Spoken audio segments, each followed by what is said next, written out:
It's only you and me together in the universe forever. Baby, don't you be so yellow, yellow, yellow, yellow. Greetings, everyone. Shout out to Mary Chain, my favorite German singer who likes to mix blues, funk, but most importantly, good old soul music. You see, today we are becoming one with the music, with soul fusion. Opening up another pack. Come on, open up for me, reveal your secrets to me. And there we go. First up, we've got Agave Dragon.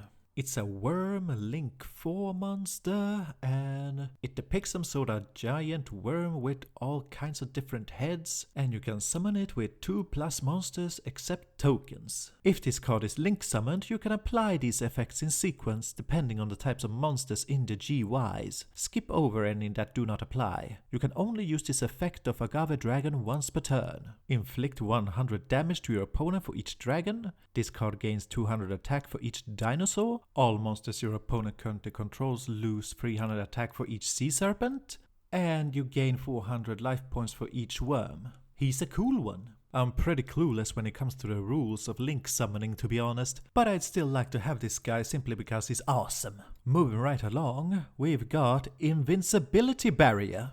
It's a continuous trap that is depicting 3 fairy monsters that are just showering down a bunch of rainbow colors and light upon you. Once per turn you can banish one face-up ritual, fusion, synchro, Xyz, pendulum or link monster you control. This turn the effects of monsters with the same card type as that banished monster, ritual, fusion, synchro, Xyz, pendulum or link, are negated. And it's always good to have a card that will let you negate effects, but this card also requires that I be able to banish some sort of special kind of monster from my field. And as of yet, my ability to do those kind of summons is practically 0. So I'm afraid that the Invincibility Barrier just isn't all as invincible as it's made out to be. Next card is Mistrick Hulder, unless it's pronounced Hulder.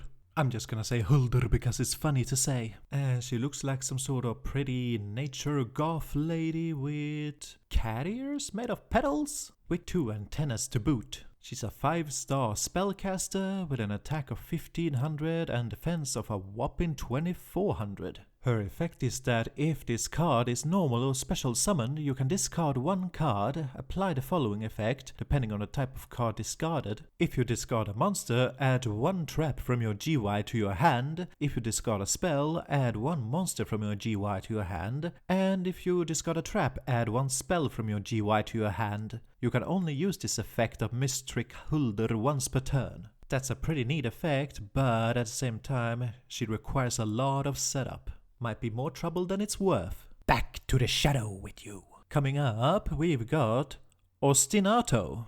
And it depicts a lady on a flower platform that's leaving this trail of musical notes. And across the whole thing in big letters it just says riff. If you control no monsters, fusion summon 1 melodious fusion monster from your extra deck using 2 monsters from your hand and or deck as fusion material. During the end phase of this turn, destroy the monster fusion summoned by this effect, and if you do, if all the fusion materials that were used for his fusion summon are all in your GY, you can special summon all of them. Pretty neat card. Not gonna use it. I will not, I shall not, I cannot.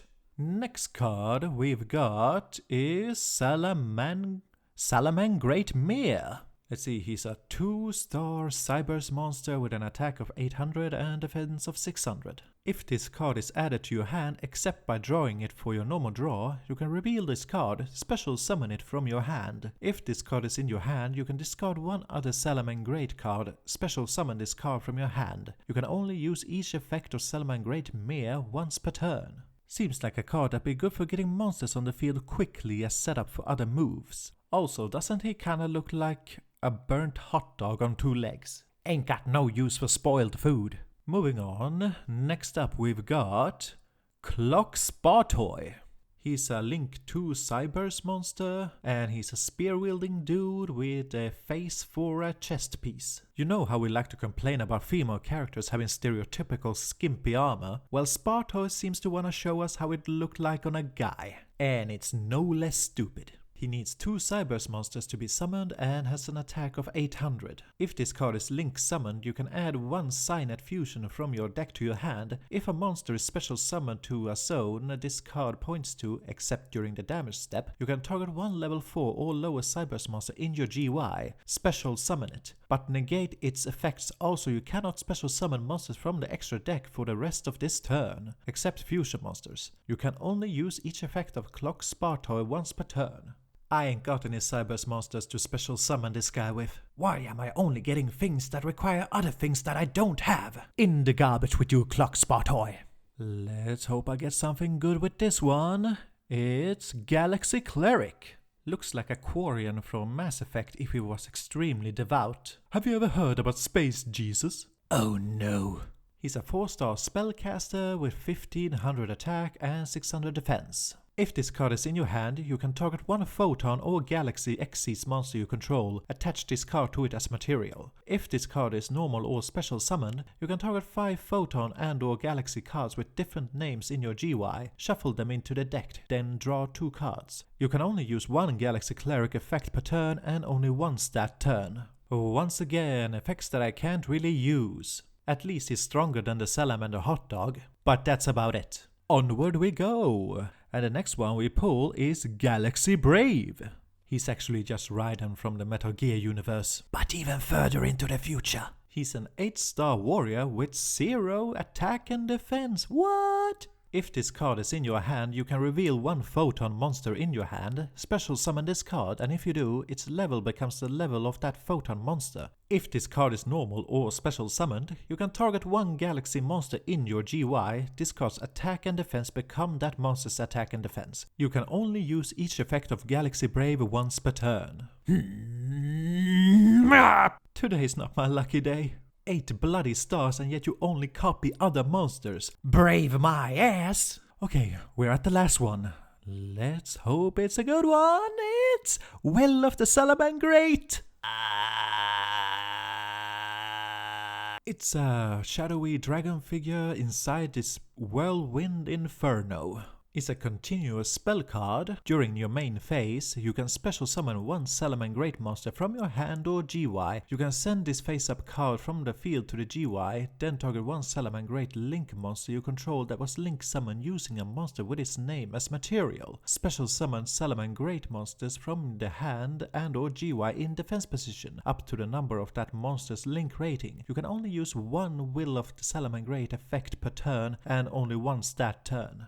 This is gonna be a tough one, guys. I'm gonna try to make the best of a bad situation and put these 2 Link monsters in my extra deck first of all. They're free, so what do I got to lose? As for my main picks, I'll probably go with Salomon Great Mare. I have at least 1 or 2 spells in my deck that would allow me to play him instantly on the field. I might after all have need of a 2-star monster for synchro summons, and as a Cyberse monster he might help me with certain Link summons if I pull the right cards in the future. And then it's between Invincibility Barrier or Mystic Hulder.